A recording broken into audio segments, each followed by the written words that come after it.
ایک گاؤں میں ایک جنازہ جا رہا تھا. جنازے کو قبرستان لے کے جا رہے تھے.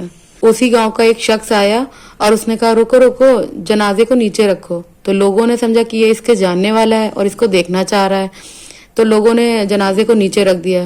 تو اس شخص نے کہا جو میری زمین ہڑپی تھی اس کے کاغذ کہاں ہیں؟ تو اس کی فیملی والوں کی اور رشتہ داروں کی, بھائی بہن, ماں باپ, سب کی نظریں شرمندگی سے جھک گئی. اس آدمی کی وجہ سے اس کی فیملی والے, رشتہ داروں کو تو رسوا ہونا ہی پڑا, لیکن اس کو کتنی ذلت مرنے کے بعد بھی ملی, اور اللہ تعالیٰ کے یہاں اس کو کتنا گناہ ملا ہوگا یہ تو کوئی جان بھی نہیں سکتا. اس کی زندگی میں اس نے ذلت تو اٹھائی ہی اٹھائی, مرنے کے بعد تو کسی کا نہیں پتا, اب بھی جاتے جاتے بھی اس کی بے عزتی ہوئی لوگوں کے سامنے.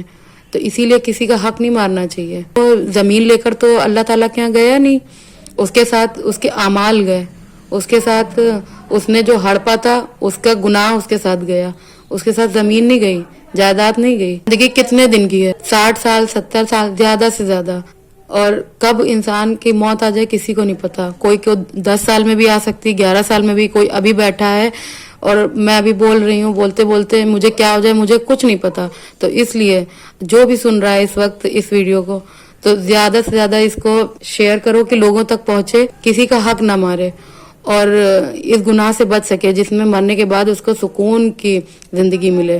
اس گناہ سے بچے, تو اس لیے کسی کا حق نہیں مارنا چاہیے. اور اگر کسی نے مارا ہے کسی کا حق, بھی اس کی زندگی ہے, سانسیں چل رہی ہیں, اس کی معافی مانگ سکتا ہے اس سے جا کے اور اس کا حق واپس لوٹا سکتا ہے. مرنے کے بعد کچھ نہیں ہو سکتا. مرنے کے بعد جو جیسے مرا ہے اس کو ویسے ہی اعمال ہوں گے, اس کا صلہ ویسے ملے گا. تو اس چیز سے ڈریے, اللہ سے ڈریے, اچھے کام کرتے رہیے, اس لیے کہ مرے تو مرنے کے بعد ہمیں بے عزتی نہ اٹھانی پڑے, ذلت کا سامنا نہ کرنا پڑے, اور لوگوں کی زندگی میں کچھ ایسا کر جائیے کہ مرنے کے بعد بھی آپ کو لوگ اپنی دعاؤں میں یاد رکھیں. اس لیے غلط کام سے بچیے اور اچھے کام کرتے رہیے. السلام علیکم ورحمۃ اللہ وبرکاتہ.